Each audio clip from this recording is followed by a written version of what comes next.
Sister. Sir ನೀವು ಜಾಸ್ತಿ ಮಾತಾಡಕ್ ಹೋಗ್ಬೇಡಿ, ಸುಮ್ಮನೆ ಇರಿ. ಹೇಗಿದ್ದಾರೆ ಪೇಷಂಟ್ ಈಗ? ಹಾ ಪರವಾಗಿಲ್ಲ ಮೇಡಮ್. ಈ ಮೆಡಿಸಿನ್ಸ್ ಆಚೆಯಿಂದ ತರಬೇಕಲ್ಲ. ನೀವಿಲ್ಲೇ ರೀ ಮೋರೆ.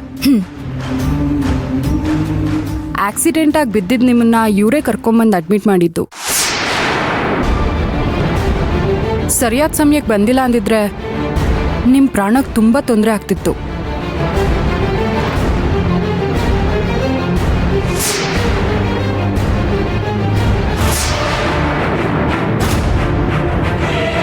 ಎಲ್ರೂ ಕೆಳಗಡೆ ಒಟ್ಟಾಗಿ ಸೇರ್ಕೊಂಡಿದೀವಿ.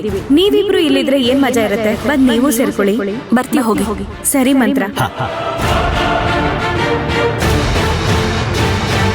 ನೀವು ಸ್ವಲ್ಪ ನೋಡ್ಕೊಳ್ಳಿ, ಬೇರೆ ಪೇಷಂಟ್ ಹತ್ರ ಹೋಗಿ ಬರ್ತೀನಿ. ಸರಿ. ರವಿ ಅವರೇ, ಇದೇನಿದು? ಹುಷಾರಾಗಿ ಓಡಾಡ್ಬೇಕಲ್ವಾ? ಗಾಡಿ ಓಡಿಸ್ಬೇಕಾದ್ರೆ ನೋಡ್ಕೊಂತಾನೆ ಓಡಿಸ್ಬೇಕು. ಸರಿ, ಆರೋಗ್ಯ ಹುಷಾರಾಗಿ ನೋಡ್ಕೊಳ್ಳಿ. Ma'am, sorry ma'am. Thanks madam. ನಾನು ನಿಮಗೆ ತುಂಬ ದೊಡ್ಡ ದ್ರೋಹ ಮಾಡಿದ್ದೀನಿ, ಆದ್ರೆ ನೀವು ನನ್ನ ಜೀವ ಉಳಿಸಿದ್ದೀರಾ.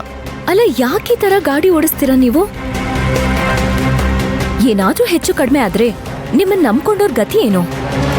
ನನ್ನನ್ನು ನಾನೇ ನಂಬ್ಕೊಂಡಿಲ್ಲ ಮೇಡಮ್. ನಾನು ಯಾರ ನಂಬಿಕೆಗೂ ಅರ್ಹನಲ್ಲ. ರವಿ ಅವರೇ, ಅದಕ್ಕೆ ಯಾಕೆ ಕಣ್ಣೀರ್ ಹಾಕ್ತೀರಾ? ಟ್ರೀಟ್ಮೆಂಟ್ಗೆ ದುಡ್ಡೇನಾದ್ರೂ ಬೇಕಾಗಿತ್ತಾ? ಇಲ್ಲ ಮೇಡಮ್, ಅದಕ್ಕೆಲ್ಲ ತೊಂದರೆ ಏನಿಲ್ಲ. ಕಾಲ್ ಮಾಡಿದ್ರೆ ನನ್ನ ಫ್ರೆಂಡ್ಸ್ ಎಲ್ಲ ಬಂದು ಆಗಿರೋ ಖರ್ಚೆಲ್ಲ ನೋಡ್ಕೊತಾರೆ ಮೇಡಮ್. ಸರಿ, ಹುಷಾರು. ನಾನು ಹೋಗ್ಬಿಟ್ಟು ಬರ್ತೀನಿ. ಶಾಂತಿ ಮೇಡಮ್.